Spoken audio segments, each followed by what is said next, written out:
USA, and he has also served as a graphic task lead for major TX projects. And currently, he is chairs in Scholarship and Awards Committee for the South Texas IT.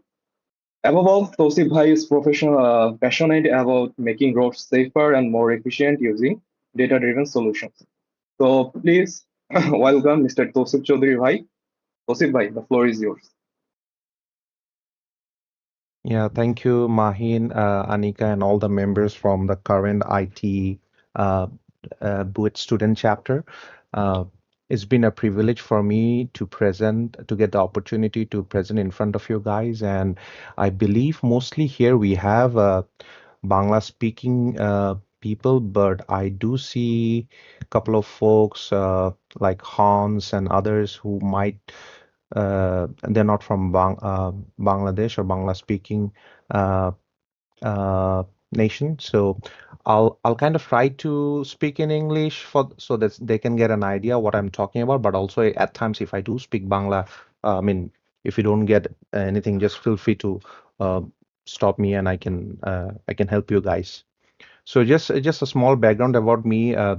I graduated from BUET in 2017 September, and then in 2018 I went to University of Alabama Birmingham to do my master's in civil engineering with a focus in transportation engineering. I had the opportunity to work on some DOT projects in Alabama Department of Transportation with like funding from Federal Highway Administration. After that, I moved to Texas.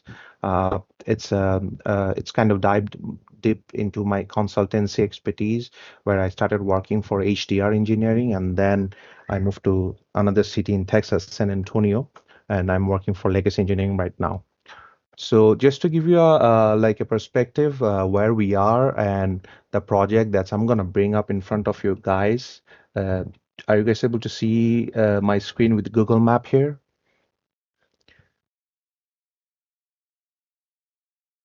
Can you kind of, yeah. Yeah, so just to give you guys a perspective, I'm kind of speaking from the state of Texas. You can see the entire map of United States with almost like 50 states. Here we are in Texas. To give you guys a perspective, Texas is about one-fifth the size of India, and the population of Texas is about 13 million people. And just to give you guys a perspective, in Bangladesh, we have 172 million people. So we have less population here. It's a bigger geographic zone, but we do have very complex traffic related problems. As a traffic engineer, we want to deliver. So I'm here from the city of San Antonio. If you see the map, uh, I kind of want to, if I get enough time, I want to bring up about two projects that we are currently working. It's basically a project. This is a loop, right? This road, circular road surrounding the city of San Antonio. This is loop 16. The project is in loop 16 and short intersection. Just to give you an idea about the location where we are, this intersection, we have some issue. I'm going to bring it up what we are having here and how we are solving this problem in this intersection. That's kind of a safety enhancement project. And another one that I'll be bringing up is a capacity enhancement project of Alamo Ranch Parkway on the west side of the town, where you see the road kind of dead ends here today, but we see some future developments coming and how we will be mitigating this problem by adding more capacity. So just to give you a like overall idea where we are and what we want to do, that's why I kind of shared the map with you guys. So let's jump into the presentation. I really don't want to make it like a boring PowerPoint presentation where sometimes it's very difficult for us to relate. I really like to give some hands-on experience and kind of share some real life examples so that we all can relate.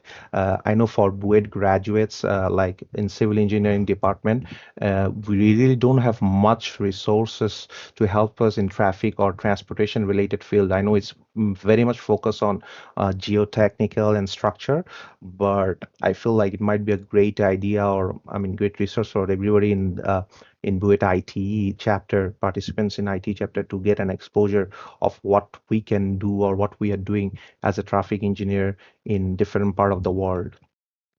So let's jump into the webinar overview. So I kind of want to talk about the way we approach a traffic operation related project, kind of review the crash data, and I trying to identify the root problem, and then propose alternative solution. Hey, what can we do to solve this problem? We have an issue we need to solve, because engineers, we are problem solver, right?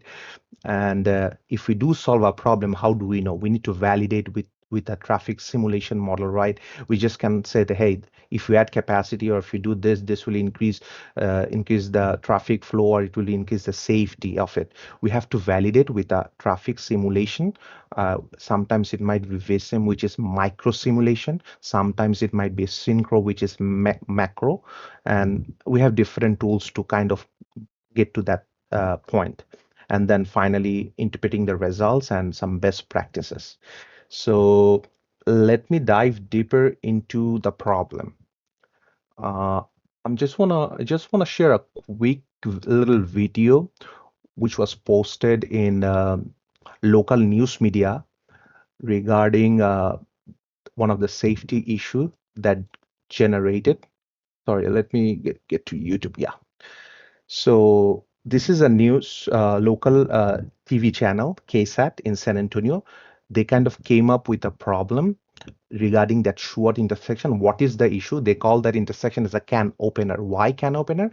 Because whenever there is an accident, it gets so bad that the emergency responder, they have to cut the vehicle to bring the people out of it.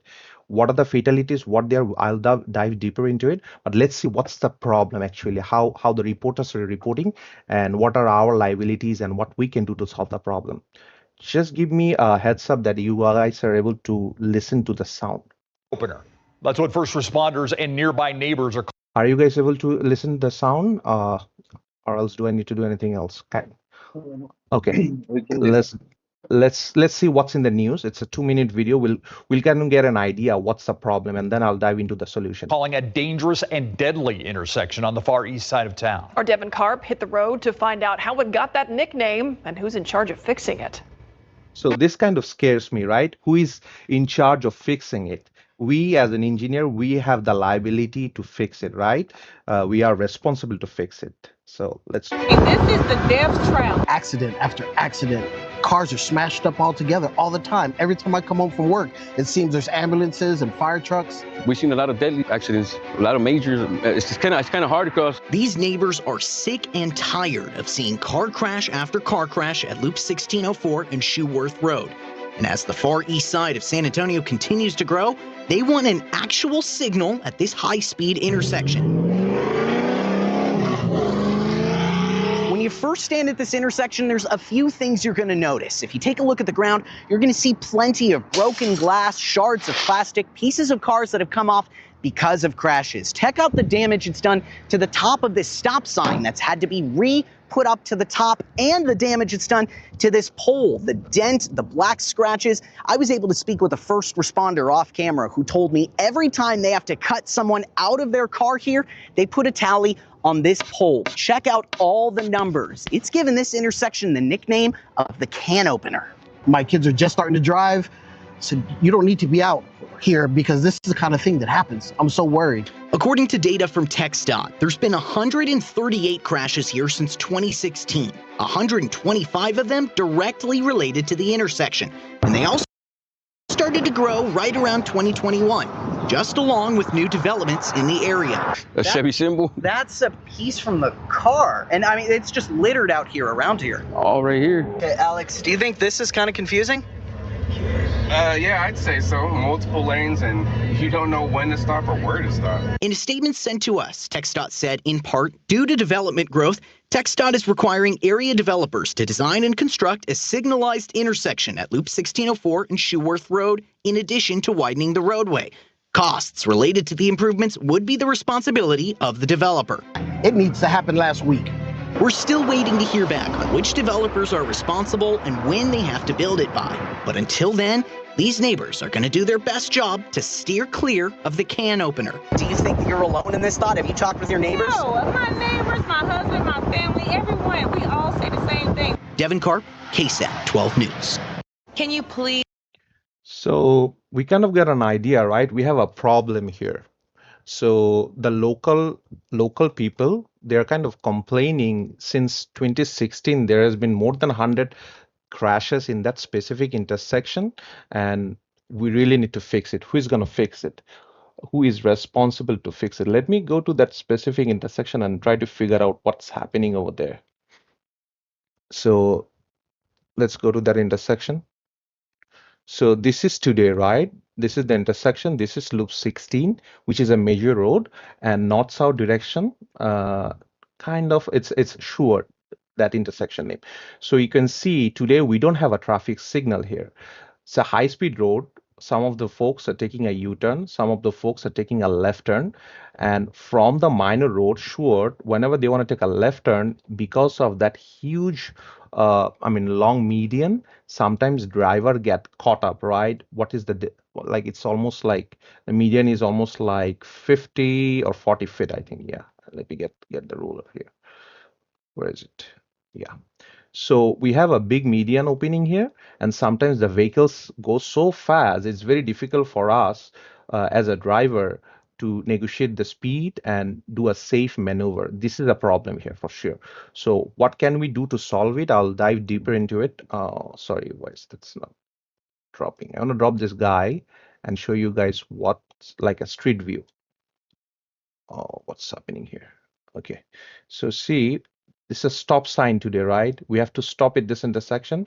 We got to see, yield this vehicle and those vehicles from that direction and do that left turn maneuver. Sometimes just as is a signal a great solution to this problem, or we really need to do so. Although see, we can already see a crash here in the Google Earth. They see vehicle are being towed after a crash.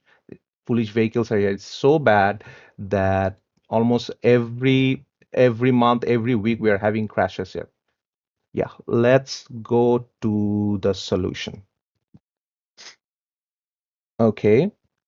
Uh, if we dive deeper in the crash data, we can see from 2019 to 2024 that specific intersection is constantly increasing crashes, right? You look at the fatality. Fatality, I mean the people that are that have already died due to that like accident in that intersection. In 2021, one people died, and 2023, one people died. I mean, based on population, it's a big number. So TxDOT in the entire state of Texas, the last recorded date when there wasn't a zero fatality for the entire state was in 2000 November 7. 2000 November 7, 25 years from back. After that, I mean, there has not been a single day in the entire state of Texas where there wasn't a fatality. So, so we have a safety issue across the state because of like we have more vehicle mile travel, and there's more. The scenario is kind of different. It's not like New York, any California, where you have public transportation. Here we are mostly dependent on private individual vehicle. So there's more people, more cars. You get more opportunity, more exposure to get into a crash or accident. So the goal for TxDOT by 2050 is to find a day when there will be a zero fatality. With that approach, every year, every 5 years, TxDOT is kind of taking steps where they can reduce like crashes at the intersection. So uh, any safety related project gets a very like major priority into their funding list. So this project, because of that safety hazard, got highway safety improvement funding. We'll be using that fund to solve that safety problem in this intersection. So that's how we got the funding. TxDOT reach out to us, to the consultant. Hey, guys, we have a problem here. We have a funding for to solve this problem. Could you guys do something? Okay. Then we dived into this like intersection. just to give you guys some good idea, like how do we report crash data? So this is like an engineering way of replicating crash data to a specific intersection. If you see, if you zoom in, so this is intersections. I mean, I'm just showing an example here. Westwood Loop and Alamo Ranch Parkway. This is an intersection, and if you can zoom in with all those diagram, it says when the crash occurred at what time. Say 11:20. It's a Wednesday, August 12, 2002. The condition was daytime and the street was dry. So it gives all the like time, date, incident information in a like a diagram, and you can see all the legends. These are kind of our way of presenting a crash or collision in an intersection. If you guys are interested to see, hey, how does a raw crash data report when the police officers reports it looks like? So I mean, that's all with the crash data that we deal to present in our analysis so that we can kind of figure out what's happening in that specific intersection. You can see like that through movement, with this through movement, they have a crash here. Somebody is turning right and a through vehicle is going, they have a crash here. These are all the reported crashes for a specific intersection. Those intersection, like based on the pattern of the crashes, we try to come up with some solutions. Uh, so that specific region, that this is that intersection, loop 16 and Shuard, and we know there are some developments coming. Sometimes what TechStart does is they have their own funding, and also sometimes what happens, they have some safety concern or capacity issue. They would tell those developers who are coming to around the specific intersection, because whoever is here, they will use this intersection to access their property, right? So they have to pay a portion of the problem that's being generated by the extra traffic they kind of attracted in that specific intersection. So sometimes it will be a pro rata share, right? Say we need $3 million to fix that problem. Sometimes they will just call those like developers who are coming, say you need to put X amount of dollar to fix this issue, otherwise you won't get a permit here. So it's also their liability, and at times it's also liability for Texas Department of Transportation to fix it. So it's kind of private public ownership and responsibility where they come into play. We'll just give a solution, and let Texas decide how they want to solve the problem based on how much the expenses and how they can collect money from the local developers. Those are coming and creating issues with more traffic in that specific intersection. Uh, so all to project all those data, we use different kind of methodologies like travel demand modeling. I mean, I don't want to dive very deep into this. I'm just giving you an overall idea.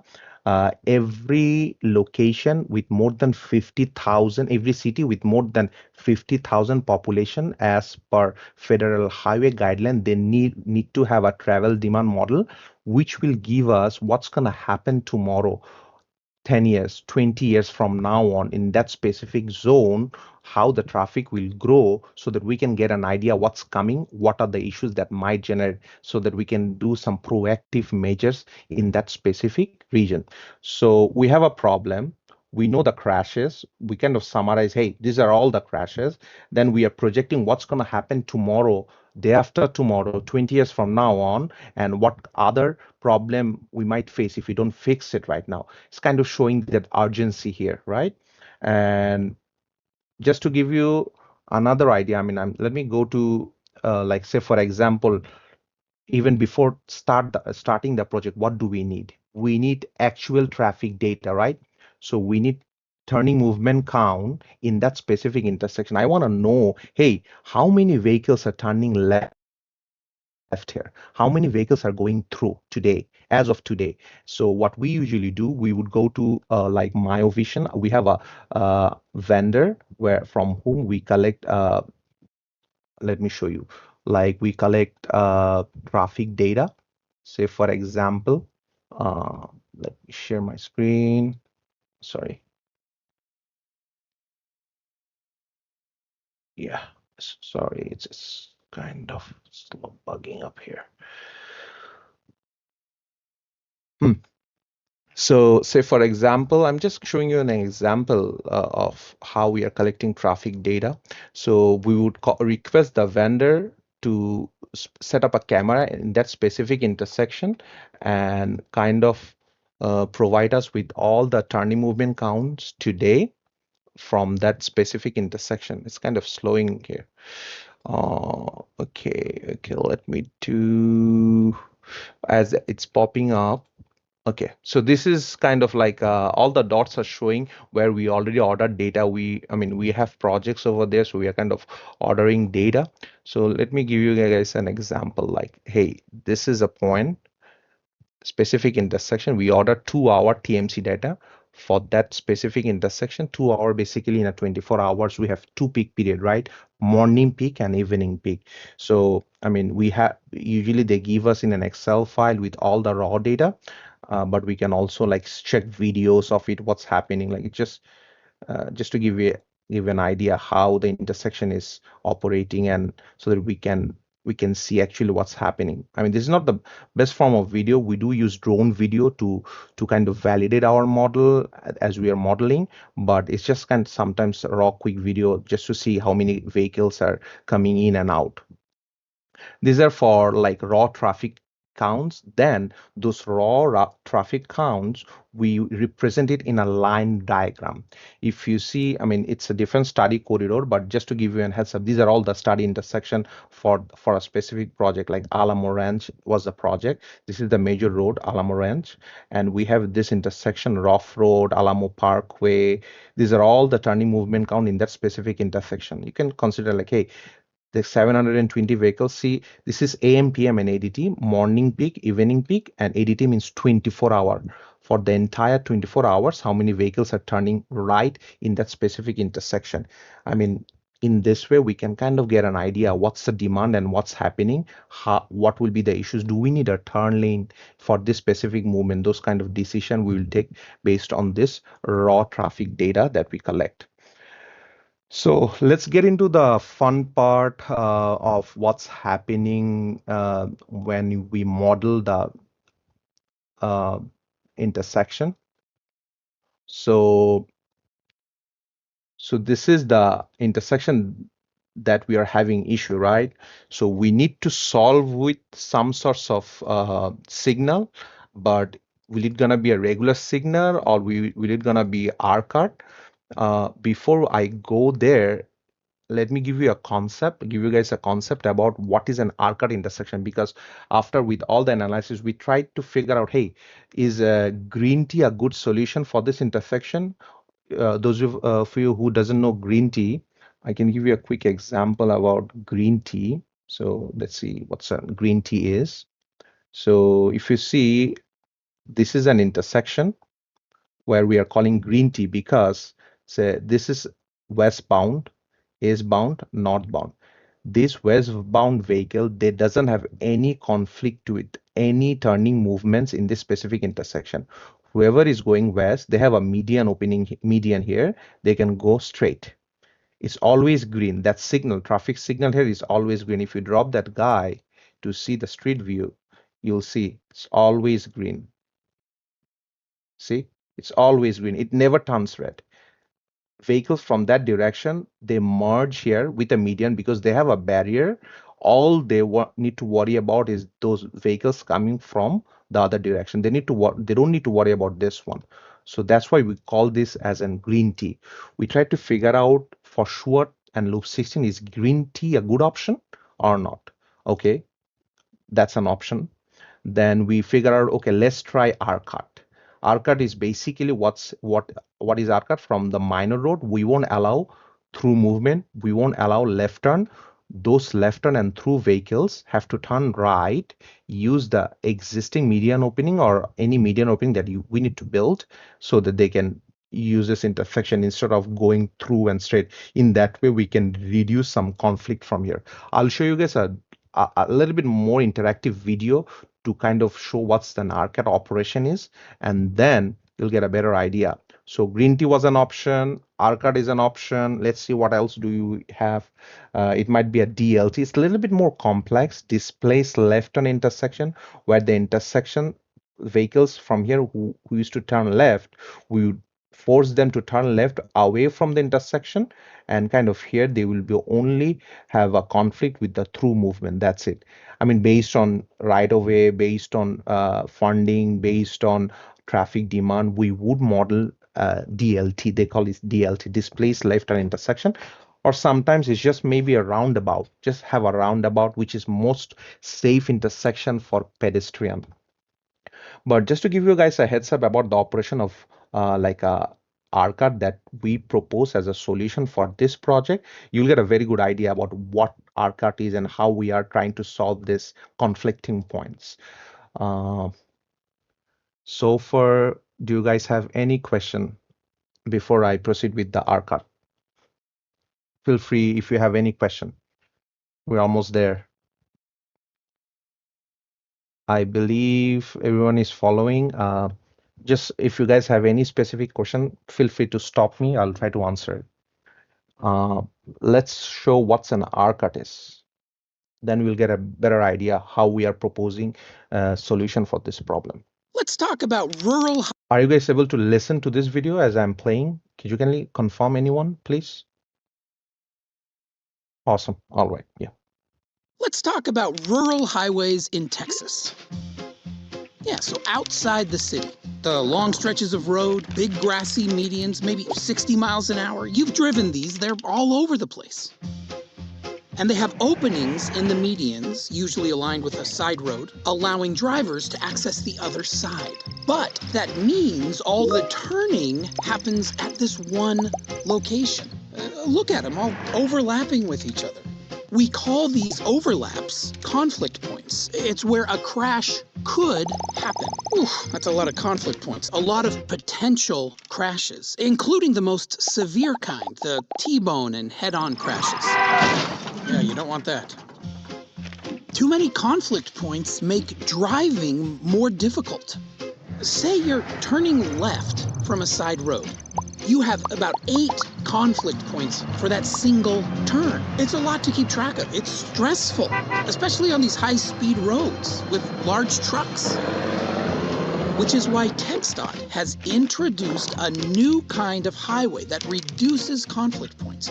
It's called an R-cut, a restricted crossing U-turn. And here's how it works. The R-cut design moves turning vehicles away from those conflict points to new U-turns on either side, so that if you need to go left, you now turn right, drive through the U-turn, and that's it, off you go. But instead of about 8 conflicts, the new design only has around 2 or 3. And they're spread out, so you deal with them one at a time. It's less stressful. And none of them are the severe conflict points, which means it's safer. If you're already on the highway and want to make a left, it's pretty much the same idea. You go past the intersection and make a U-turn. Simple as that. An R-cut even has an extra lane for slowing down before the U-turn and one for speeding up after the U-turn. It's like every feature of an R-cut increases safety. In fact, a study of highways that were converted to R-cuts found that total crashes went down almost 60%, while crashes involving injuries were reduced even more. Those are huge differences. You can see why Texas is building these. R-cuts make driving safer for everyone on Texas roads. Learn more about how TxDOT is making roads safer for Texas drivers by visiting texdot.gov/safety. So it's pretty nice video, right? Just showing the operation. I believe we get an idea, right, what we are trying to propose here and how we want to solve it. So if you see, if you kind of count, there is almost like 32 conflicting point when you have an intersection that's full access. If you turn it to R-card, what's our goal? We want to reduce conflict, right? If there's no conflict, if there's less conflict, most likely there will be less possibility of having a crash. So all we are doing, we are trying to remove the conflicting point to a point where it's more safer. But by doing that, what we are doing, we are kind of piecing of some people, right, where they have to do an extra maneuver to get to the point. If we go to the Google map for that specific project, let me show you what's happening so you're going to get a better idea. So let's go to that project. Okay, so here we are telling, hey guys, you can go left, you can't go straight. You have to, from here you have to turn right, use the turnarounds here, and come back here. Wherever you go, then you can go. So just check how the distance is from here to this point is, I mean, almost 3,000 multiplied by 2, 6,000, almost like 1 mile. So you're telling this driver to drive 1 more mile to get to the same location where they could go straight.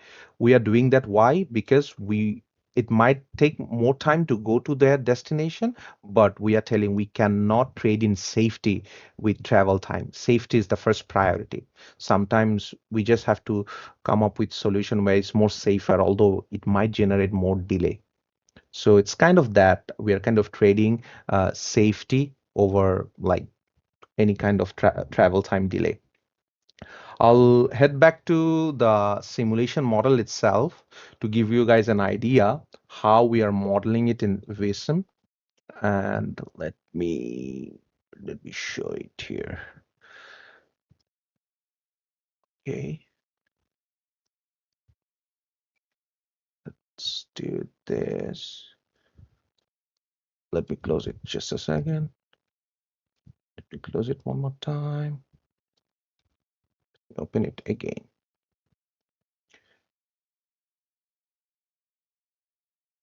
This window thing is kind of bothering me. Okay, let's go to the model and check out what's happening. We have an existing model, what is existing scenario, and what we are proposing, right? Let's go to PM scenario. PM means afternoon peak. We have two critical time in our analysis period for 24 hours. Morning peak where the office going traffic, evening peak when they're coming back. During these two time, you could see that huge bump up of like traffic demand. So we want to see if that specific like critical period, whatever we are designing, it is sufficing their need. So this is the model. Okay. Just to give you guys a heads up, I know at one point we plan to have some sort of training module or something to train Vissim, but today I won't go in depth, but just to give you an idea. So we are kind of proposing a signalized R-cut where vehicles from here will be forced to turn right based on the demand. On the other side, they will turn right and it will be all signalized. So basically in the model, what we are looking, we kind of model it. These are all link. I mean, the actual roadway that's being modeled on top of the geometry. See, it's all to scale, and we use link uh, features to model the roadway network. And each network, these are all connectors. All the movements are connectors. We have, these are all detector for the signal, and these are all signal head that will turn red, green, and yellow based on like how we model the signal. And every time they're doing a maneuver, there's a reduction of speed, and this reduction of speed is, this is, you can see reduced speed area. And these are all the desired speed, because I think this is modeled as 60 mile per hour, because the speed limit for this stretch is 60 mile per hour. So I mean, Vissim itself is pretty detailed in a way, like you can see the result for each movement for that specific scenario when we run it. And also see in the median opening, we are proposing a dual U-turn lane, and this U-turn lane is based on the queue that will be formed because of the demand of vehicle that's going to take a U-turn. So I'm not going to dive very deep into the technical aspect of building the model, but just to give you an idea, we'll be using this model and we'll be extracting some results from the model to figure out what's happening in that specific intersection when we propose an R cut. So let's run the model and see what's happening. So we can see, let me slow the video a little bit so that you can, I mean, it's running right at this moment, right? See, these are all the simulation time. How many run for, we'll be running it for 1 hour for 10 runs. I mean, it can replicate it fast, so we don't need to wait 10 hours to finish this. I see there is a question in the chat. Why only 2 hours data is considered? Isn't better to consider 16-hour data for a long-term planning? Yeah, of course. I mean, the more the better, but to streamline the process in any intersection, usually there might be 3 peaks. And I'm talking about standard intersection. Usually, say for example, let me pause the model. Say for example, my house is located here and my work is here, somewhere in this part of the town. So whenever I'm getting out of my house, I'll be using this right turn to get into loop 1604, right? And while coming back, I'll be using this. So these two movements are critical. This is critical during AM and this is critical during PM period. We can analyze 24 hours. Sometimes it's kind of redundant, the effort, but to make some critical decision, it's 9 out of 10. If we analyze morning peak and evening peak, that will suffice. That will be like completely sufficient to make sure that other peak of the day, that specific geometry will work, unless there is a extraordinary situation where they have a stadium or they have like a big amphitheater here, or maybe in the Saturday afternoon, in the weekend, that specific movement will generate huge traffic. Those are different analysis, but for a specific standard intersection, usually it's always AM peak and PM peak. Great video on ARCAD. Does transportation engineers usually make or edit those videos? I mean, that video is kind of built by Avenue consultant. Yeah, sometimes transportation consultant, they make videos. I'm not an expert of making videos, but we can make video out of the simulation model. I'll show you guys some quick videos from the simulation model itself. Wouldn't creating a circular roundabout would be economical and efficient? Yeah, of course. Roundabouts are more so if we are creating a roundabout here, proposing a roundabout here, it would need more right of way, and it's very difficult to run a roundabout when the speed limit is 60 mile per hour. Usually for roundabout inside the circle, it's around 30 to 35 mile per hour. So it's kind of half the speed inside the roundabout. So we have to negotiate the speed. Sometimes those you have seen in the videos, the neighbors complaining about those accidents. Sometimes it's also the geographical context of it.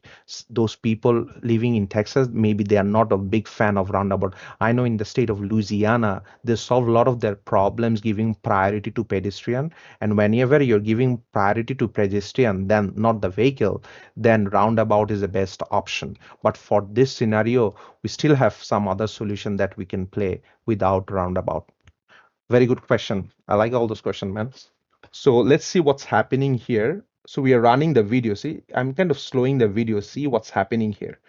So this is turning red, and this red, they have a conflict with the green, right? So, I mean, they're stopping, they're going, this left turn, this left turn, this turn green, and this turn red. So there's no conflict here.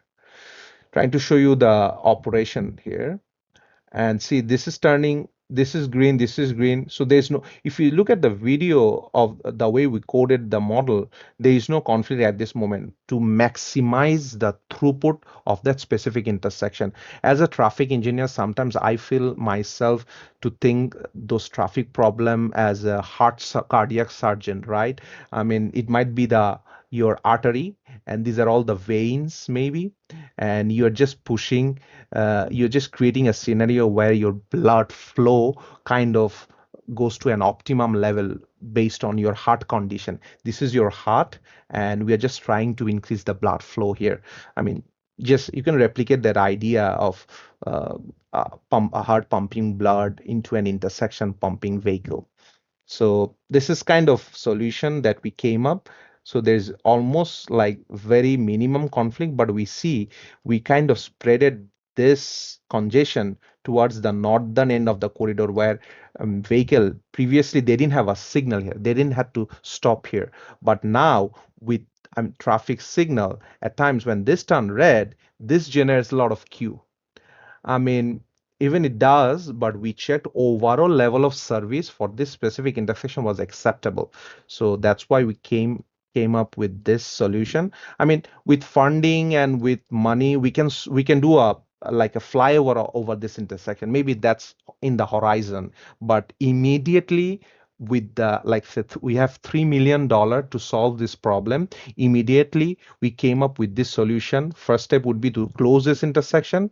Second step would be to start just signalizing it. The third step would be this R-cut solution. I mean, gradually, but we are kind of saving lives here. So that's one. When we summarize all this into a report format, I'm going to kind of show you what we will be showing it in the report, like to the text. Or this report as a consultant will submit it to the text, and this will be documented. Remember in that video who is liable to fix this problem. As an engineer, we are trying to do our part, and it's up to TxDOT and other law enforcement agencies and stakeholders to implement what we suggested. So if you see, we can try to summarize crash data, what the development that's coming around that, what is the traffic volume today, see existing configuration, what's gonna be the traffic volume when you close that intersection. So when we signalize it and some improvements, that specific roadway design for that specific intersection, and just kind of propose intersection layout. And these are all the results from Vissim. If you see that specific intersection, Shuart Loop 1604, we are solving here build AM, build AM. This is from different years, like what will happen in 2025, what will happen in 2026, 2027. We can see, I mean, in all the scenario, it's kind of showing A. So this specific project isn't about capacity improvement, right? This is about safety. So we didn't have a like operation related problem in terms of LOS, level of service issue. We had issues, safety. So I mean, we just check like operation wise, everything is performing it at acceptable level of time. We don't have an issue in terms of operation. But with that configuration, I mean, it will turn into a better traffic flow. And sometimes even if we come up with solution, it doesn't always help. We can see in Bill 2029 PM afternoon peak, we can see that specific intersection will be operating at an F. So at that point, what's the solution? We need more capacity. Maybe we need some elevated lanes over that intersection to solve that problem. But that's the best we can do with $3 million when we have that kind of budget. So we have a question here. Is going for a grade separation infrastructure would also be a solution for this problem? Yes. It's a long-term solution to the horizon. And coming back to that, like solution. I can give you an example. Say, for example, we are doing a project in Alamo Ranch corridor that I showed you before. That's kind of similar approach we'll be using here. So where is Alamo Ranch? So this is Alamo Ranch. You can see today it's very unusual. It's like based on the funding, we will be recommending stuff, right? See, this is an intersection. This is add grade, and there's an overhead uh, grade separated approach where you are removing all those through volumes from the intersection to hey, you have a grade separation. If you're gonna go on this side of the town, use this bridge, or I mean whatever you call it, flyover and back home. So this is for this direction, right? During, I'm assuming all these folks who are working, going to the downtown, they will be using uh, this bridge while they're coming back home, right? Because in this is this direction. But we have seen a huge delay for this eastbound approach here because they don't have a bridge. So based on like capacity improvement, we kind of recommended, see what we recommended here. Not this one. Let me show. Where is it? Where is that? I think this is the one. See, we are kind of recommending a grade separation here. This is the existing road, and this is that ramp that will be utilizing to remove those vehicles from this intersection through, and then they will gradually merge to the existing configuration. And they have a signal here. We are telling all this left turning vehicle, hey, this will be closed. You have to use this U-turn that will be constructing, and use this U-turn if you're gonna go this left. So this is a solution when we have more funding to kind of solve. Yeah, going back to your question, and this might be a solution when we have funding and if we really need a grade separation at some point. I want to show you guys about the heat map. So this is that Alamo Ranch project. You can see green, yellow, red, where they're stopping. We can see, hey, this is that intersection. This specific intersection is turning red. The speed is dropping here. When we run the model, this is kind of after we run the model, what we are seeing. This specific approach is turning red, and we got to fix it. We can see that this grade separation one. This is grade separation bridge that I have showed in the previous slide, and this is green, but at grade we still have red. Then based on our funding, we would solve. It's one problem at a time, right? Sometimes it's a big project. Say for this project, it's about $100 million project just to build this highway. Today, let me show you what's happening here. If you close this to no fill, sorry, solid fill, and this color scheme to display. Today they don't have a freeway here, right? It's a median opening. If you go to Google Earth, see there's nothing here. It's a median. This is the road, existing road today, but because of the future demand in 2040, 2050, what we are anticipating is we need a freeway section. Once everything kicks in, all the developments, we would need a freeway section here. And how the freeway section will operate, what will be the level of service, what will be the experience of all the delays, that we got an idea after we ran this specific model.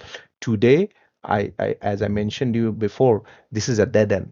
But we know eventually what's going to happen when all this land get developed, this section and this section, this is Tally Road, these two will be merged as a east-west connector. And then when that get merged, and you will have a huge traffic demand that will explode into this intersection.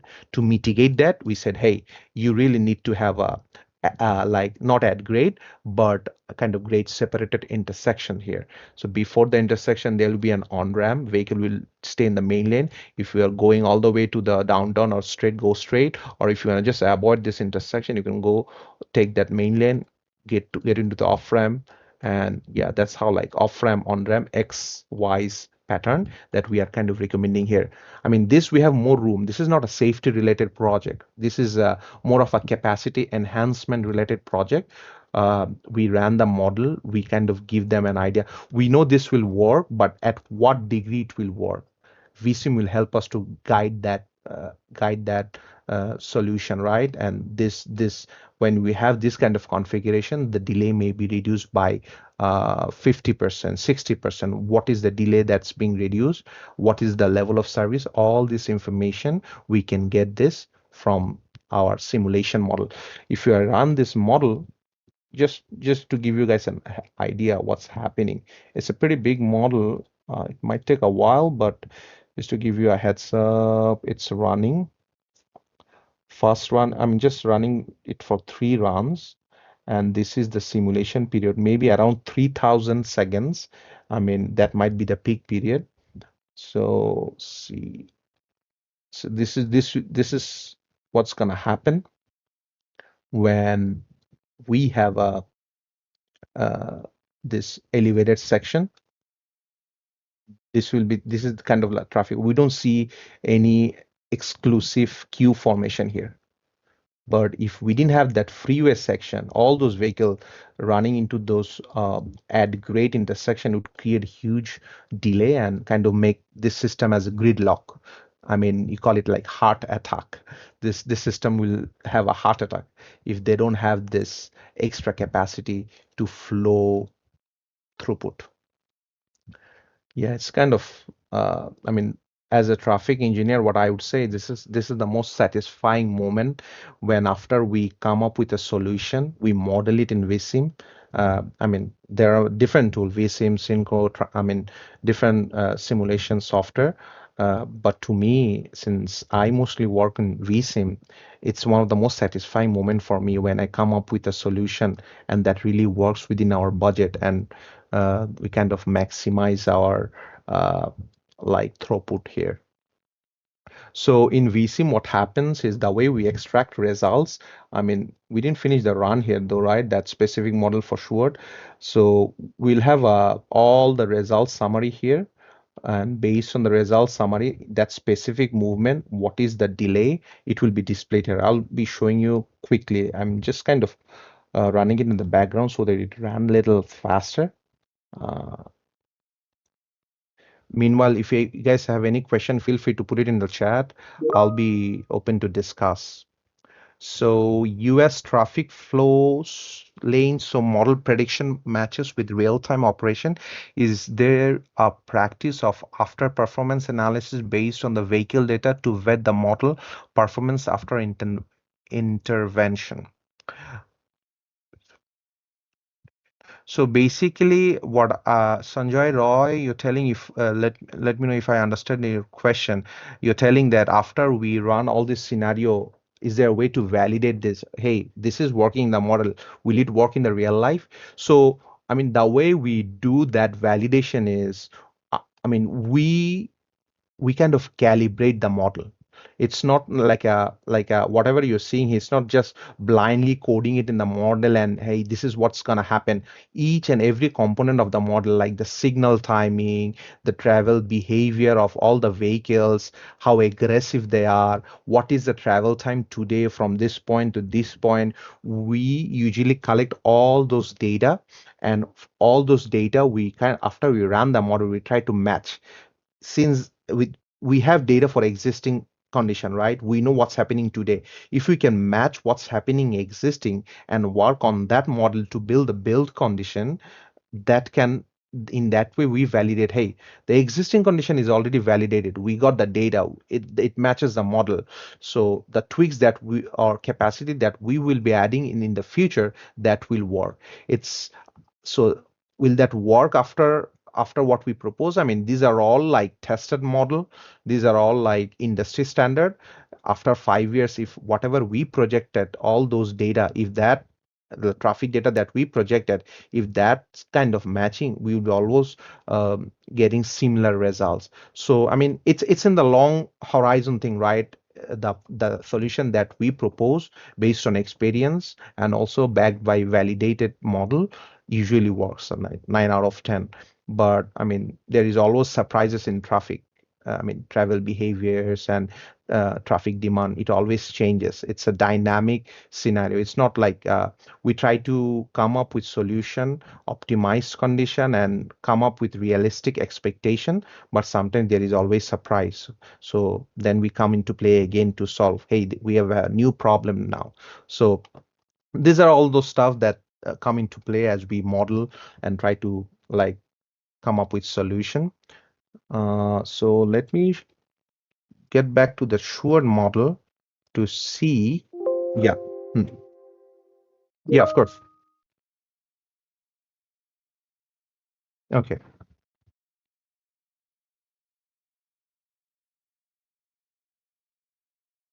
Oh, it's okay. I think I'm good. At one point, I think if you guys are interested, I can conduct a like actual training session for VSIM or Synchro if you guys are interested. But I mean, if it ends, if you guys are interested, you can join into the next meeting link as well. But I think from my part, I'm almost there.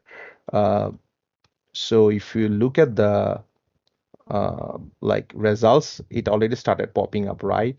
So these are all the simulation run, and I'm gonna extract all the average results. These are all average results. I need to find, hey, where is that node? This is that node number 2. So I'm gonna filter out node number 2. Let's go to node number 2. Okay, this time frame is from 1 hour. This is a warming up period, and this is 3600 seconds. So it's basically 1 hour. So that specific intersection, what is the intersection level of service? So if you go to vehicular delay, it's uh, it's 72.95 for that specific run. So after we run all the scenario, uh, we'll do an average. We'll try to figure out based on HCM what is the level of service. So for example, I want to figure out, hey, what is the level of service for that specific movement who is going south from link number 20 to link number 7. So link number 20 to link number 7, that's generating a kind of like level of service F, 106 second per vehicle. Okay, what's about this right turn? From link number 24 to link number 11. So link number 24 to link number 11, it's 6.92. So this approach this is not failing. So whatever results we'll be reporting as an intersection is kind of weighted average for all the specific movement for all the vehicle that passes that intersection. From there, we'll get an idea what will be the level of service, and from there on, we'll just proceed. We'll document the result, and we'll try to propose the solution. I know we don't have much time here today, but I mean, we're highly interested. Hasib mentioned, I think you guys are interested for that training. Yeah, we can coordinate. If you guys have enough interest at one point, I'm available to help you guys. And another question is Tiak Ahmed, is Sumo popular in DOTs, other transportation companies? Can we do the same in Sumo? Sumo, I never heard about this software. If you can, are you talking about? I'm not sure what you're talking about, Sumo. I never heard about this specific software. I mean, like for our industry, what we do, Vissim is kind of like highest level analysis tool that is micro simulation. For quick study, we can usually run Synchro. Synchro is a different kind of software where, like for example, I can pull up a Synchro model. I have some snapshot from Synchro. Yeah, this is a synchro model where we are kind of modeling existing AM and existing PM.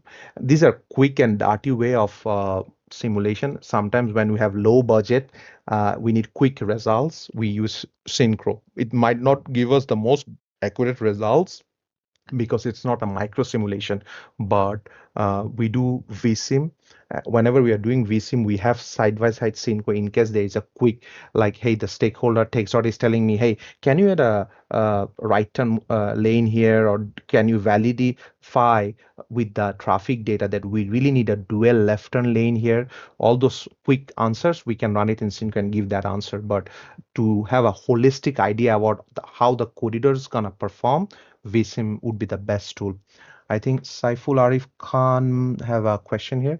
Thank you, Tausif, for such a detailed and engaging presentation. I really appreciate how you shared real project experience with us, especially combining videos and Vissim simulation, which made the concept much more understandable. It is inspiring to see you giving back to BUET community and IT students through knowledge sharing. Thank you. I mean, it's my pleasure. I mean, at the end of the day, I feel really good when I can create value, create a difference. We came this far because we got guidance from so many of our seniors, and I feel proud, or I feel really satisfied to help you guys. If is in any way I can help you guys in whatever you are anticipating in your career, and if you need any advice, feel free to knock me. I'm pretty active in LinkedIn. You can shoot me in LinkedIn in my inbox, or I'll drop my email ID in case if you guys have any question. You can reach out to me. I'll try my best to help you. If I don't know anything, I'll try to forward it to somebody who might know and help you. I mean, even if it's traffic related, or even if it's different topic. And I mean, I feel like if you have a knowledge, it's better to share than not to share. I mean, by not sharing with anybody, there's no fun. When we all come together to help each other out to grow together, I think we can go a long way. If you have, I really like to inherit that kind of attitude towards all my fellow juniors, so that when they get to a position where they can deliver something to back to their community and alma mater. I think that's a great satisfaction and good feeling, right? So anyways, going back to business, after we do the uh, entire simulation modeling, we also present Texas with the cost estimate.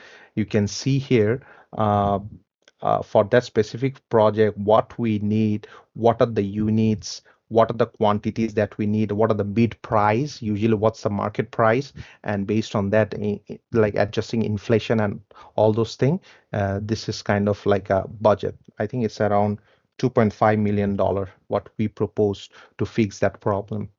So they have funding, they will solve it. If they don't have enough funding, they will try to get some from the developers and they'll try to solve that problem. I do have some link to all the like traffic data related stuff here. Uh, I don't know how long shall we continue this session. Is it supposed to close automatically in next few minutes, or Anika, can you confirm, or I can just keep going? I don't want to hold anybody. Uh, it's-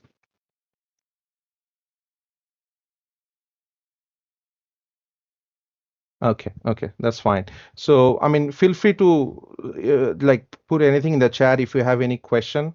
I'm here to help you guys. And oh, this model is still running. So we are running sixth run, right? So basically, the more all this micro simulation model, the more we ran, each ran scenario will be different, right? Because these are all dynamic scenario. The model, the way it fits, this is a network at the beginning of the corridor. All the inputting point they should vehicle based on the existing traffic demand. The way we collected data, we have a scenario. So if you go to vehicle input, these are all the 15 minutes traffic data that got inputted into the network that's generating those vehicle in those specific link. And this is throwing the vehicle, and based on that demand, the way the corridor will perform, this model will give us those results. This is kind of fun fact about Vissim is you can actually see what's happening. How long is this queue in this specific link? Is it queuing up to a point where it is stopping all the through movement to go through? I mean, all this stuff we can see, check, and we can get an idea to propose something most realistic engineering problem to solve this kind of solution. I can give you guys a quick little video uh, on the capacity on how we are running this simulation model to decide what we're gonna propose. So let me know if you guys can see my screen with this video. Okay, wait. I think I need to open it again. Can you guys see my screen with a video running the model? Yes, Can you yes. guys? Yeah. So basically, this is a video that we took from our actual Vissim simulation model, where you can see. I mean, it might be a little difficult for you guys to understand. We call this as a diamond intersection, Texas diamond, and these are all box diamond. This kind of intersection is very popular in Texas because they have main lanes, they have frontage road where they have signal, and the main lane it never stops. It's free flowing lanes, right? So the main idea, like I told you guys before, think from like a cardiac, you are a cardiac surgeon. You want to make sure your all arteries are flowing correctly, right, with that maximum capacity. So if they have a congestion in your like veins or in this like arteries that are not prominent, but it might affect your main artery. How? Look at this specific approach. We have a signal here that turns red and that backs up this off ramp from the main lane. So vehicles going west uh, is going this way, right? This is backing up here. Somebody posted, why do Americans use so many cars? Doesn't the government promote public transportation? So basically, America is a big country, right? If you look at the map, I mean, this is the entire country with 50 states. This Florida state itself is the size of Bangladesh. The population of entire America is 300 million, and the population of Bangladesh is 170 million. So America has doubled the population, but the size of America is almost 50 times Bangladesh. So it's a huge land, and not all the cities are heavily congested. If you go to New York, this is a densely populated region where you see all the transit and transportation system where they need to transport huge number of passenger from very small distance. But whereas if you go to Texas or all those southern states, you'll see, hey, this is a big piece of land. From this city to this city is 3 hours drive. From this city to Dallas, Austin to Dallas, is almost 5 hours drive. So, I mean, they have bunch of land. Since they are land, I mean, there is a negligence. So there's like people doesn't want to ride in public transportation. It's kind of like context based. Some zone, if you go to California, Los Angeles, they don't want to ride their personal vehicle. They want to ride like public transportation. So the projects around Lost Vehicle may be mostly centered around how we can use public transportation to solve the problem.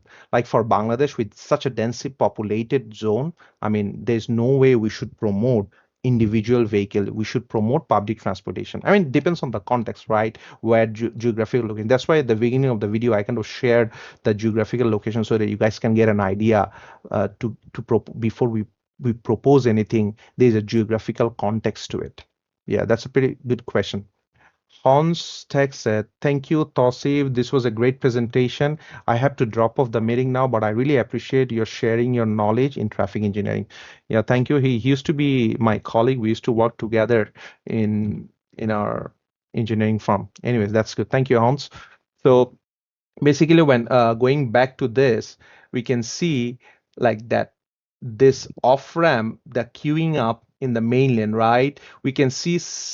Do you guys find a problem, any problem in this specific scenario, or any solution?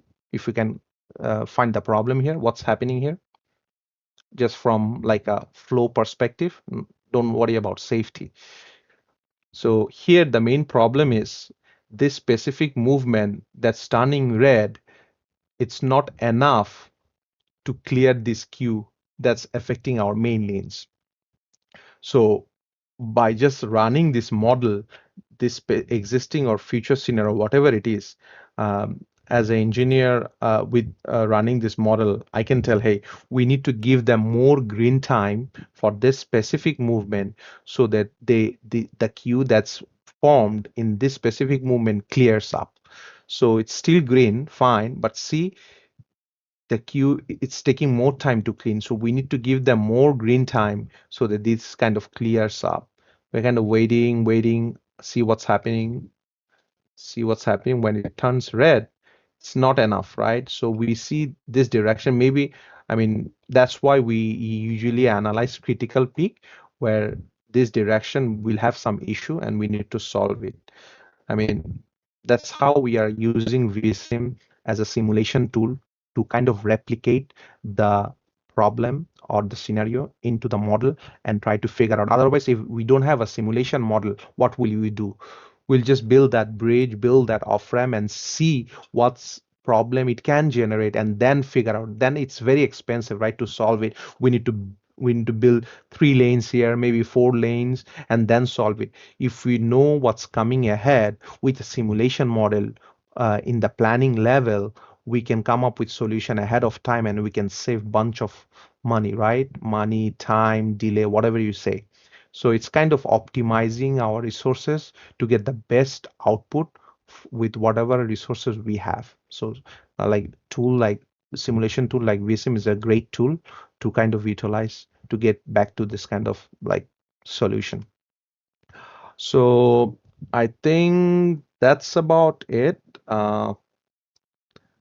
It's kind of almost there.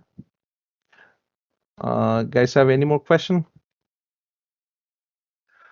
So just a quick heads up, right? I can give you a quick idea about that Alamo Ranch project. What we are proposing. This is today, right? That specific intersection with no like grade separated approach.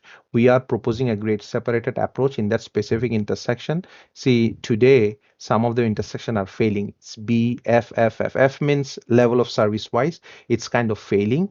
And gradually, when we propose with our project, we can see there's a clear improve in traffic operation. Although in 2050, I mean, 25 years from now on, even with our project, one specific intersection might fail. If it fails, we'll think about those solution. But as of now, this is kind of like optimistic solution that we provided based on the traffic data that we collected and after projecting traffic data and running our model. So, I mean, it's kind of it, like it's fun, right? Just having what you have some logical decision based on the data and try to project what's coming ahead and be proactive than reactive. So that's pretty much it. Do you have any other question or any insight? Feel free. I'll be here next 10 minutes.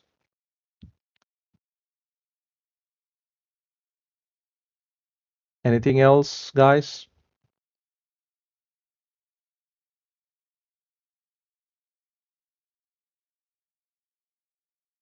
All good? All the board members from IT, could you kindly just tell your name and have a small, like if you want to say anything. And I'm here to help you guys. I know ITE board in BUET, they kind of showed interest to engage more presenter, get with me. I can find, I know like Hans, he kind of reached out to me and I also mentioned him if he wants to present something to our student chapter. If they're interested, Hans is there to help you guys. With any inputs, any trainings and stuff that might help you in transportation related field, we can arrange that. Anything else? I think we're good. Mhm.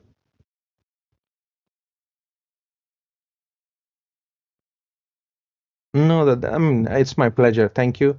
Thank you, everybody. I like all the interest and all the initiative taken by the board. Just keep progressing. We're there to help. Let me know if you guys need any help. Shoot me an email if you need anything, or just text me on LinkedIn. Well, I have something to know. May I? Of course. Yeah. Go ahead. So I'm just like curious about you're doing great in your job at USA, but do you have any plan to come back to Bangladesh and serve our traffic society and traffic related problems in Bangladesh? Just curious to know. Yeah, of course. Why not? If any point I have in any capacity, I get any opportunity to help, I'm there to help. I mean, this is one of the approach, right? I'm trying to help you guys. That's also giving back to my country and community from where I came. So Yeah, I yeah, mean, exactly. I mean, if there is any way I can help to my capacity, I'm always there. Yeah. Thank you. Thank you, man. Do you guys mind if I take a small snapshot of the meeting so that, okay, so where is it? Okay, let me share. Yeah, just want to take a quick snapshot. Yeah. Yes. So you guys enjoy the Friday, right? It's Friday over there. Happy Friday.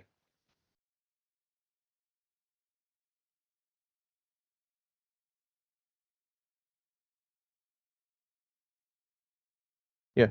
Thank you. I can stay on for next 5 minutes. If you guys, after 5 minutes, I might just step back. Oh, I have a friend here, Ilyas Ahmed Ritu. Thanks, Tausif, for the wonderful session you made. Turning traffic data into decision feels simple and practical. Really proud of you. As I work in the transportation sector in Bangladesh, this session was truly helpful. And thanks, ITE BUET student chapter, for arranging the session. Yeah, I mean, if you guys don't know Ritu, he's my batchmate. I think he works in the bridge division. Ritu, are you still online? Yeah, I'm online. Yeah, how are you doing, man? Okay, doing well. And I'm really proud of you joining this session. No, thank you, thank you. I'm really glad that you guys took your time to join this session and inspire me. I just wanted to help the student chapter. I feel like they're doing a great job and they have a long way to go. We'll keep in touch. To hit me, shoot me in Facebook, or we'll keep in touch. I also follow you in Instagram. Yeah, sorry, LinkedIn. And Mhm. I got the link in the LinkedIn from your LinkedIn profile about Awesome, this awesome. session. Yeah. And I follow I'm you. telling this again and again, guys. I think it's a great platform. IT. I mean, if you guys know my history, like I was in University of Alabama, Birmingham, where I first came to know about ITE. I was a secretary back in IT student chapter for UAB, and from there, I mean, I had the pleasure to play my role as a secretary, and from there we did compete traffic bowl. It's a big event, like a quiz event for all the traffic engineers. From there, my team, I was a team lead, and we became champion in section. From there, we went to the district. We became the champion in the district, and from district, we went to play the international traffic bowl. I mean, Google it, you'll find like what is it, international traffic bowl event. It's a very big event, and for the entire IT, and I was lucky, or I feel proud to participate in that international IT traffic bowl event back in 2020, peak time during the COVID. Yeah, I mean, those are one of my very like wonderful memories that I had. I really like cherish those memories, and I feel like you guys have a long way. Even if you guys want to participate in IT Traffic Bowl, get with me. I can hook you guys to participate in those competitive event. And there's a lot of scholarship opportunities also in IT. As you know, I'm serving as the like a chair, committee chair for scholarship and award for the South Texas IT.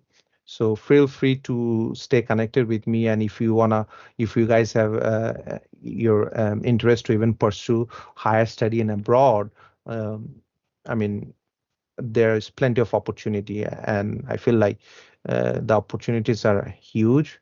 You just need to grab it. Like.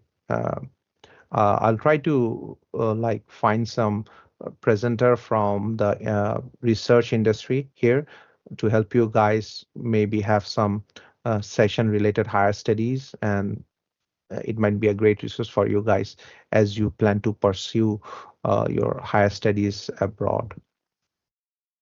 Al Rahat, thanks a wonderful presentation. Really, I enjoyed all topic. Thanks, Tausif. Thank you. Thank you for all the wishes and Tausif bhai, uh, sorry to interrupt. I think yes. someone has a question here. Yeah. Sanjay Roy hand raised. So Okay. Sanjay Roy, please can you Please go ahead. open your mic? Sure.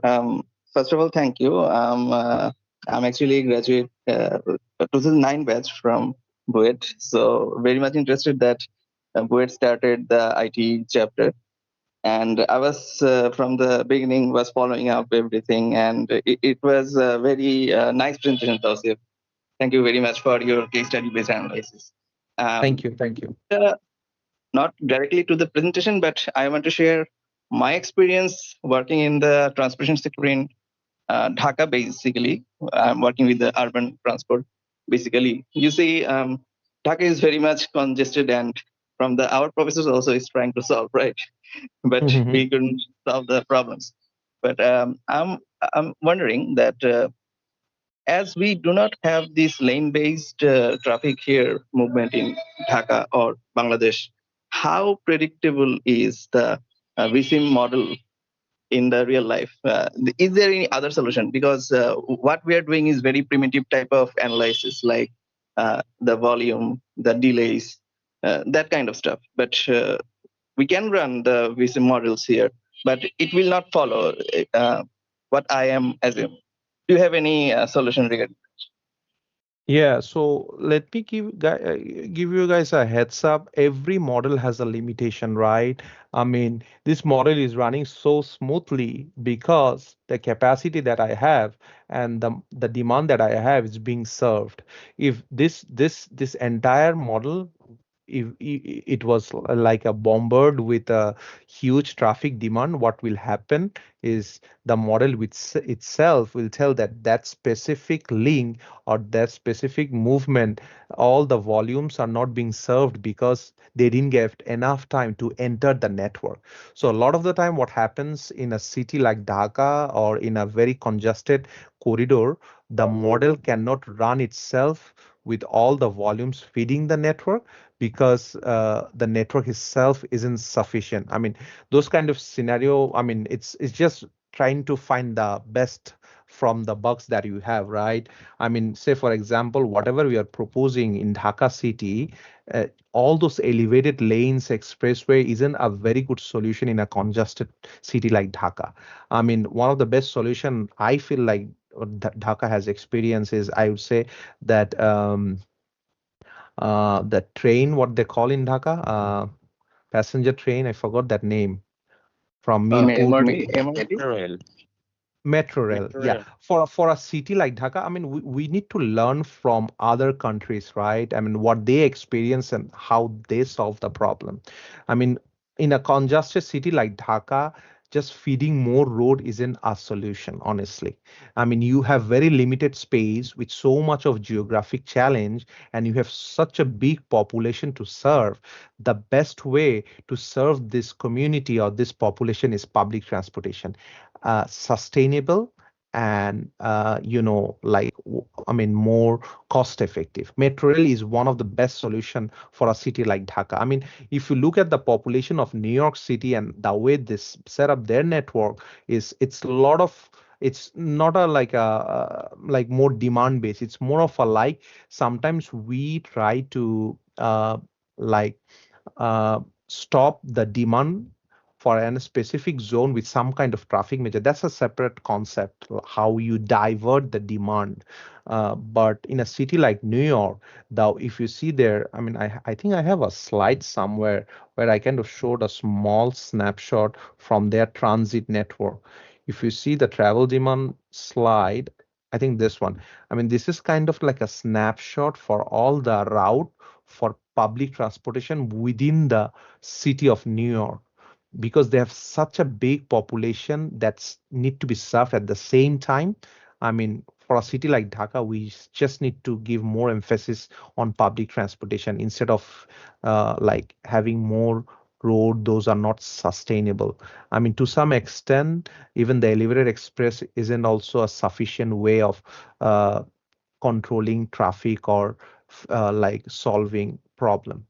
I mean, we need to come up with more strategic, sustainable solution like metro rail across Dhaka city. Maybe Dhaka city is too dead. Look at Chittagong. I come from Chittagong and I see the entire city, Chittagong. They have a long like flyover from GC to all the way to Karnofoli River. I mean, that's not a sustainable solution. In next 10, 15 years, you'll see it's completely a gridlock city because of those flyovers. I mean, I know you guys have heard the lectures of Shamsur sir, uh, when we were in BUET. He used to talk about if it's like a bottleneck, right? If you are putting water inside your bottle and the mouth of the bottle is still small, it won't help you because the মানে বোতলের পেটটা মোটা হয়ে যাচ্ছে, but বোতলের মুখ থেকে তো পানি বের হতে পারছে না কারণ মুখটা ছোট। So that's what's happening when তোমার এখানে ফ্লাইওভার দিয়ে জিনিসটাকে ক্যাপাসিটি এই জায়গায় বাড়াচ্ছ, কিন্তু যখন ফ্লাইওভারটা নামবে ওই জায়গাটা পুরোটা কনজাস্টেড হয়ে যায়। So this not a sustainable solution. Dhaka সিটিতে, I mean, we need more public transportation. That's what I'm kind of getting. Nice question, Sanjay bhai. Thank you for participating in this presentation. I hope it kind of helped a little bit. Yes, we from the transport sector, we all know that, but again, মানে কাজ করি তো city corporation বা other transport agencies. There is a public demand from the political side also to do more, but it doesn't help. So yeah, hoping Yeah, I to mean, have. maybe I mean, it depends on the location and zone, right? If you're emphasizing on safety, that's a prospect, and also if you're focusing on capacity enhancement. I mean, I know it's very limited based on our capacity, and in Dhaka city is very limited. I know I can get an idea about the challenges, but I mean, there's so much to do, or I mean, we don't have much power or authority to change so many stuff.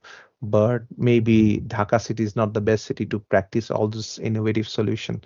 The only solution that I can think of is more public transit, where it can uh, serve more public than just people driving in individual car and making the road more congested. Yeah. Maybe office can get incentives. If you guys use public transportation, you'll get a tax benefit. You might get a salary increment, those kind of incentive. There are some mitigation measures where you can control the demand based on like different controlling approach. It's like, as a nation, as a society, we need to come up with that kind of solution. It's very difficult for an individual to solve such a complex problem that we have in Dhaka city. Yeah, that's pretty much it. I don't want to take much time from you guys. It's Friday. Enjoy. We'll keep in touch, and I hope all the best. Feel free to reach out if you have any question then. Thank you. All the best. Okay, thank you so much, Bhai, for sharing your expertise and insights with us. And we hope to do more collaborations with you in the future. And about that training sessions, we are looking forward to it. And thank you for all the participants who have joined and with us here today. And thank you, Tausif Bhai, again. Thank you. Thank you. All the best, guys. Thank you.